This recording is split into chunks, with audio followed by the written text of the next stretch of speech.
كيف اللقاء وقد شطت بنا السبل وذرفت من دم في ليلها المقل، وكيف ننسى بتلك الدار لمتنا، وهل بمأساتنا يحيا بنا أمل؟ مرابع الروح ما جفت شواطئها وذكريات لنا في الصدر تشتعل. يا دار يا دار فيك تركنا بعض مهجتنا، فهل للقياك يبقى عندنا أجل؟ تبكي الزوايا فكم ضمت لنا قصصا، وفي الفناء خطا لم يمحها هطل، وفي الشبابيك آهات مخبأة الليل يعرفها والشمس والظلل. غصن يمد على الجدران أذرعه مرحبا بضيوف البيت، إذ وصلوا للعز قد نذرت تلك الديار، فكم في حضنها شبت الأخلاق والمثل.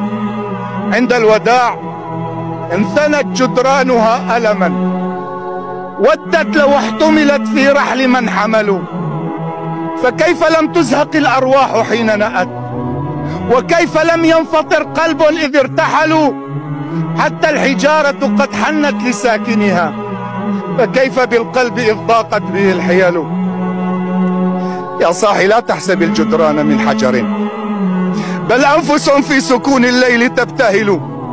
لله نشكو إذا ما الشوق أوجعنا، أرواحنا رحلت في إثر من رحلوا، أرواحنا رحلت في إثر من رحلوا.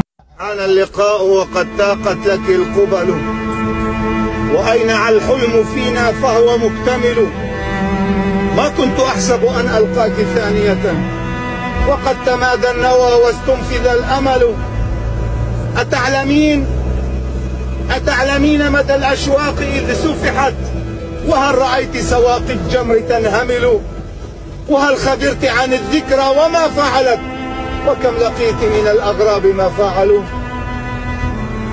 لن يرجع الكل يا شماء وأسفا، لن يرجع الكل يا شماء وأسفا، فهل حفظت لنا آثار من رحلوا؟ 50 قد أنفقت من عمري، فمن يلمني إذا أودى بي العجل.